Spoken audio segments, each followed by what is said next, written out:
Kehadiran calon wakil presiden nomor urut 2, Gibran Rakabuming Raka di acara silaturahmi Desa Bersatu berbuntut panjang. Gibran diduga melakukan pelanggaran kampanye. Direktur Hukum TPN Ganjar Mahfud, Roni Talapesi menyatakan akan membuat laporan ke Bawaslu terkait dugaan dukungan perangkat dan kepala desa kepada salah satu pasangan calon yang dihadiri cawapres Gibran Rakabuming Raka. Dukungan perangkat desa itu jelas-jelas melanggar Undang-Undang Pemilu, khususnya pasal 280 dan pasal 282. Pengawas pemilu seperti Bawaslu seharusnya tidak perlu menunggu laporan dari masyarakat untuk menyelidiki dugaan pelanggaran tersebut. Kita sedang menginventarisir bukti-bukti yang ada dan kita sudah siapkan juga untuk langkah hukumnya dan kita akan laporkan juga segera. Hari ini juga kita sudah ada yang laporkan kok dari tim pemenangan nasional. Dilaporinnya ke Bawaslu RI. Sementara itu, Menteri Desa Pembangunan Desa Tertinggal dan Transmigrasi Abdul Halim Iskandar menegaskan perangkat desa harus netral di pemilu 2024. Alasannya, perangkat desa biasanya akan direkrut sebagai kelompok penyelenggara pemilu atau KPPS. Terkait acara silaturahmi Desa Bersatu yang dihadiri Gibran Rakabuming Raka, Mendes mengatakan bahwa hal itu menjadi kewenangan Kemendagri. Untuk urusan perangkat desa itu ada di Kemendagri. Oh gitu. Ya. Jadi kita tidak punya kewenangan untuk melakukan monitoring evaluasi kinerja perangkat desa. Nah itu ada kewenangan di Kemendagri. Kita Kementerian Desa itu fokus pada pembangunan dan pemberdayaan masyarakat. Oh gitu. Harus netral. Harus netral. Iya. Makanya dia kemudian KPPS itu kan dari mereka sebagian besar. Ya itu harus netral, loh enggak bahaya itu. Tapi tetap boleh punya hak pilih ya? Oh iya, semua punya hak pilih. Kecuali TNI kan. Apa? Datang kampanye kita boleh? Nggak boleh. Berarti mobilisasi juga nggak boleh, Gus? Nggak boleh. Tudingan pelanggaran kampanye pun ditanggapi calon wakil presiden nomor urut 2, Gibran Rakabuming Raka. Ia siap jika dilaporkan ke Bawaslu. Gibran menyebut kehadirannya di acara silaturahmi Desa Bersatu hanya sebagai undangan. Nanti kalau ada teguran-teguran, nanti kami terima tegurannya ya. Yang jelas kami datang sebagai undangan, saya datangnya pas penutupan. Oke? Lalu, apa yang dilakukan Bawaslu sejauh ini? Tim Liputan, Kompas TV.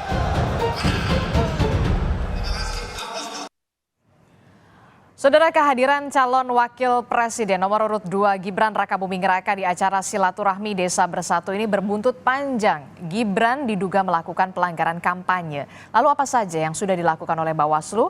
Kita tanyakan langsung kepada Ketua Bawaslu RI, sudah ada Pak Rahmat Bagja. Selamat pagi, Assalamualaikum Pak Bagja. Pagi Mbak, Waalaikumsalam warahmatullahi wabarakatuh, sehat selalu. Iya sehat. Pak Bagja, sebelum sampai ke inti saya mau mendudukan persamaan persepsi dulu ya. Ini kalau berdasarkan Undang-Undang Nomor 7 Tahun 2017 soal pemilu pasal 280 ini memang sudah jelas perangkat desa, kepala desa dan anggota Badan Permusyawaratan Desa ini memang dilarang. Nah, ini kan di masa kampanye, ada klausul di masa kampanye. Nah, kalau ini belum masuk masa kampanye, apakah bisa diproses atau seperti apa, Pak Bagja? Ya, pertama pasti larangan itu di Undang-Undang 7 tahun 2017 itu dalam masa kampanye. Namun ada aturan PKPU nomor 15 tahun 2023 tentang kampanye. Maka masa ini disebut sebagai masa sosialisasi. Nah, apa yang boleh dan tidak disosialisasi? Misalnya, kalau acara internal partai tidak ada masalah, Mbak. Sepanjang acara internal partai. Tapi kalau melibatkan perangkat desa, bagaimana? Kalau ini juga di perangkat desa dan kepala desa, disebutkan juga di Undang-Undang Desa dalam masa kampanye, misalnya Undang-Undang Desa. Ikut serta dan atau terlibat dalam kampanye pemilihan umum. Jadi, dilibatkan tidak boleh kepala desa dan perangkat desa. Jangankan jadi jurkam, jadi dilibatkan pun tidak boleh dalam masa kampanye. Kemudian juga pasal 282 pejabat negara serta jabatan negeri ya, serta kepala desa dalam membuat keputusan menguntungkan atau merugikan salah satu peserta pemilu selama masa kampanye. Jadi inilah yang kemudian jadi persoalan pada saat ini. Tapi dalam pasal 283 diatur lagi, dilarang mengadakan kegiatan yang mengarah kepada keberpihakan Oke. terhadap peserta pemilu sebelum, selama, dan sesudah masa kampanye. Oke, berarti Jadi sebelum tidak boleh, ya sebelum tidak boleh. Nah, nanti kita lihat apakah kemudian jabatan negeri atau aparatur sipil negara dalam kehadiran di abdesi tersebut. Karena ada yang juga aparat desa, ada yang salah satunya yang aparatur sipil negara. Nah, itulah yang perlu dilihat nanti dalam analisa kita dan juga kajian kita akan melakukan klarifikasi ke depan kepada panitia penyelenggara. Itu ya Mbak ya. Oke. Nah, Kapan itu akan pemanggilan terhadap panitia penyelenggara akan dilakukan oleh Bawaslu? dalam waktu dekat ini kami karena kemarin yang kemudian mengawasi langsung jalannya silaturahmi katanya ya. Iya.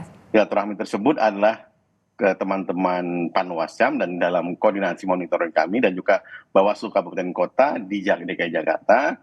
Kemungkinan Bawaslu DKI Jakarta akan menindaklanjutinya. Kami sudah perintahkan untuk menindaklanjuti dengan kemudian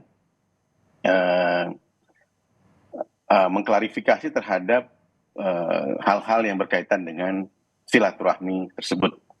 Untuk pemanggilan panitia penyelenggara ini akan dilakukan pada pekan ini juga untuk Bawaslu dalam waktu dekat ini. Dalam waktu dekat ini. Sementara untuk calon wakil presiden nomor urut 2 Gibran Rakabuming Raka yang kemudian kita tahu hadir dalam acara tersebut, apakah nantinya juga akan dimintai klarifikasinya? Kita akan lihat dari proses yang akan terjadi pada saat klarifikasi tersebut, ya. Karena kalau dari teman-teman Bawaslu yang mengawasi, kami stated betul ya kepada para peserta pemilu, khususnya para capres dan cawapres, itu kami melakukan himbauan untuk berhati-hati ya sampai tanggal 27 ini tidak boleh melakukan kampanye.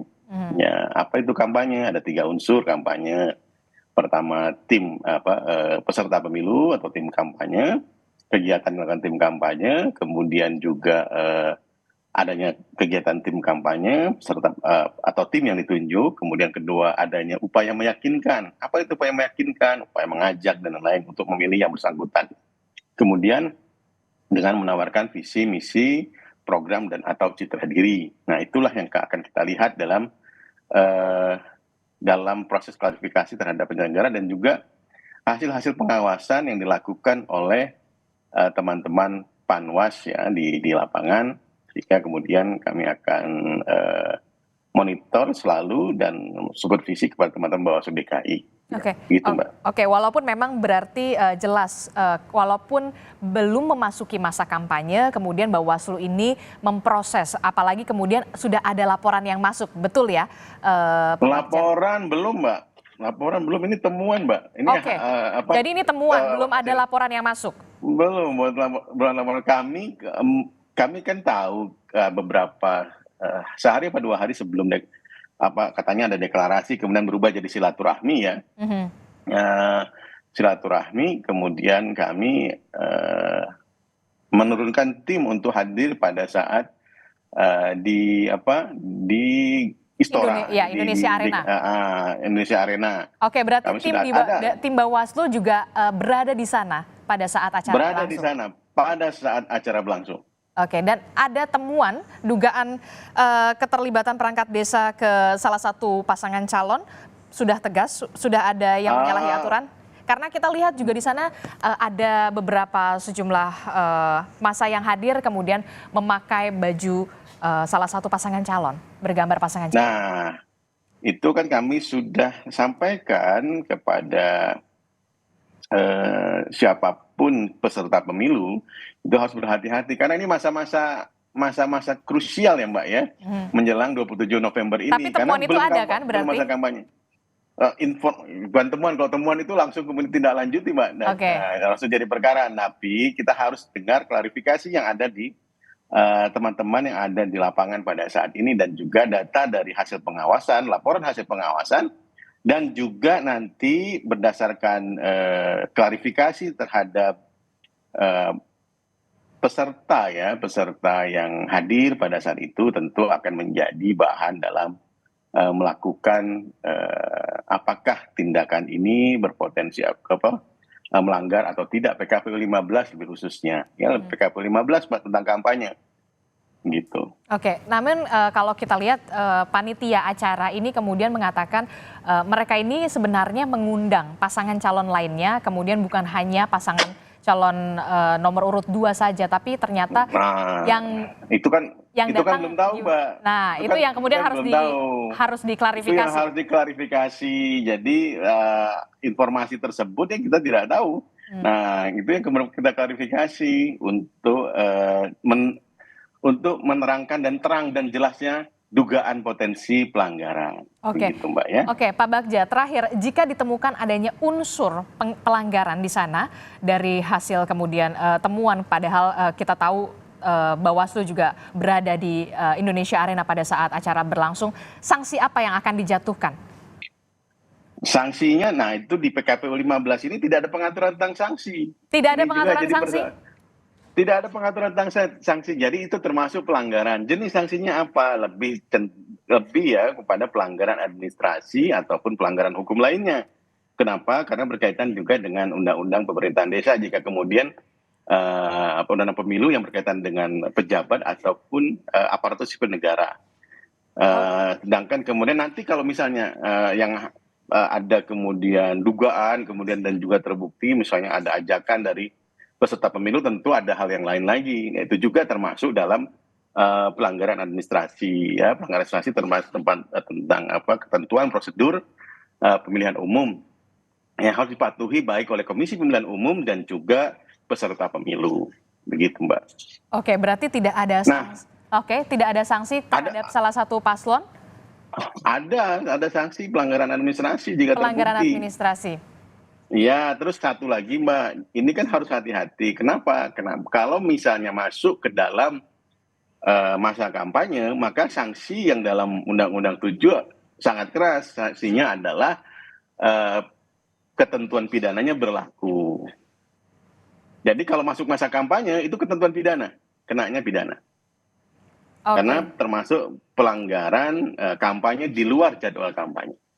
Oke, itu artinya kemudian akan tetap ada pelanggaran administrasi, begitu ya, walaupun memang kemungkinan dugaan potensinya ada, jangan akan ada ini, Mbak, langsung jump to conclusion, bahaya itu, Mbak. Jadi akan dugaan potensi. Oke, makanya kita hadirkan untuk memberikan klarifikasi, begitu ya, Pak Bagja ya. Betul, terakhir, Pak. Jangan kemudian ini banyak sekali hal-hal yang kemudian tidak dimengerti masyarakat, langsung 280 itu langsung pidana. Kita harus menjelaskan kepada masyarakat sehingga kemudian masyarakat juga tidak kemudian jam terhadap ini kampanye. Nah, kampanye ini pelanggaran kampanye, tapi ini belum masa kampanye. Nah, itu yang perlu kita berikan. Oke, biar ada edukasi juga ke masyarakat, kemudian bisa clear juga jadinya ya. Terakhir, imbauan dari Bawaslu ini kepada paslon karena memang belum memasuki masa kampanye, apa imbauannya? Singkat saja. Himbauannya adalah karena sekarang sudah ditetapkan sebagai peserta pemilu, maka ketentuan tentang pelanggaran sosialisasi maupun kampanye sudah berlaku. Nah, kapan diterapkan masa pelanggaran kampanye, maka pelanggaran itu akan diterapkan pada saat 28 November ke atas. Nah, yang perlu hati-hati kepada peserta pemilu yang sudah ditetapkan, ini agar menyadari bahwa dirinya sudah terikat dengan ketentuan Undang-Undang Pemilu dan juga PKPU 15 tahun 2023. Kami menghimbau agar berhati-hati karena setelah nanti masa kampanye, ketentuan pidananya akan berlaku. Jadi ini himbauan kepada peserta pemilu yang sekarang sudah tetapkan. Jadi hati-hati, sekarang sosialisasi boleh di internal silahkan kepada masyarakat, kemudian silahkan timnya di internal di ruang-ruang yang sudah disediakan oleh pemerintah, misalnya gelanggang olahraga dan lain-lain. Tapi untuk acara tim, bukan kemudian mohon maaf kepala desa dan aparat desa itu yang tidak diperkenankan. Kenapa? Kepala desa, aparat desa, walaupun kemudian mereka boleh mereka punya hak politik, Mbak. Betul. Teman-teman kepala desa, aparat desa itu boleh memilih.